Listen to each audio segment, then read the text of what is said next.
चंडीगढ़ में रहने वाले आनंद बड़ी दुविधा में हैं। उन्हें आईपीओ में जोमेटो के शेयर मिले थे।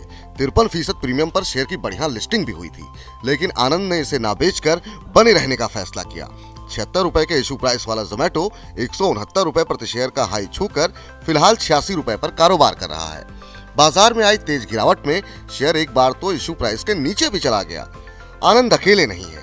स्टार्टअप्स में निवेश करने वाले लाखों निवेशक अब इन स्टार्टअप्स में खुद को फंसा महसूस कर रहे हैं।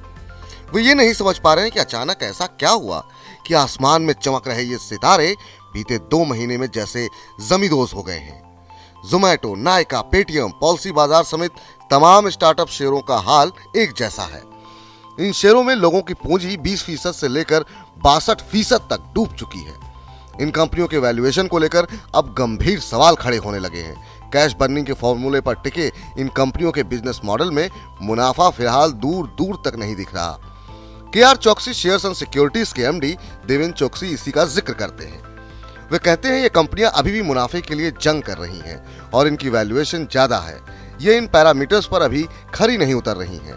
तकनीक पर टिकी ये कंपनियां जब बाजार से बाहर थीं तो दुनिया जहान के चक्रों से भी बची थीं।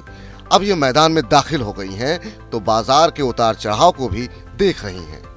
रूस यूक्रेन में बने जंग के हालात तो इन्हें डरा ही रहे हैं। अमेरिकी फेडरल रिजर्व के ब्याज दरें बढ़ाने के इशारे और ऊंची महंगाई ने भी इनकी टांगे पकड़ ली हैं। जैसे ऊपर चढ़ने का हर रास्ता ही खत्म हो गया है। बेचारे निवेशकों को क्या पता था कि मुनाफे का सपना उन्हें दर्द के दौर में ढकेल देगा। इतनी कहानी के बाद अब जरा इनके बही खातों पर भी नजर डाल ही लेते हैं। दिसंबर 2021 में पेटीएम की कमाई पिछले साल से 89% बढ़कर 1456 करोड़ रुपए हो गई, लेकिन इसके लॉस भी 45% बढ़े हैं और 778.5 करोड़ रुपए पर पहुंच गए हैं। दिसंबर 2021 तिमाही में इस गेमिंग कंपनी का प्रॉफिट 17% लुढ़क कर 14.8 करोड़ रुपए रह गया है। निवेशक इससे बेहद निराश हैं। मौजूदा फिस्कल की तीसरी तिमाही में नायका का प्रॉफिट 59.5% गिरकर 27.9 करोड़ रुपए रह गया है। कंपनी का रेवेन्यू जरूर 35.9% बढ़कर 1098.4 करोड़ रुपए रहा है। कार्टरेट को दिसंबर 2021 में 23.4 करोड़ रुपए का घाटा हुआ। एक साल पहले कंपनी को 18.2 करोड़ रुपए का प्रॉफिट हुआ था। रेवेन्यू में इजाफा हुआ है और ये 14.7% बढ़कर 88.8 करोड़ रुपए हो गया है। 2021-22 की तीसरी तिमाही में जोमेटो ने अपने लॉस का अंतर 81% कम किया है। अब कंपनी का घाटा 67.2 करोड़ रुपए रह गया है, लेकिन इसकी बड़ी वजह फिट्सो को 316 करोड़ रुपए में स्टेक बेचने से हुई कमाई है। 2021-22 की तीसरी तिमाही में पीबी फिनटेक का कंसोलिडेटेड लॉस 298 करोड़ रुपए हो गया है। एक साल पहले इस तिमाही में कंपनी को 19.58 करोड़ रुपए का लॉस हुआ था।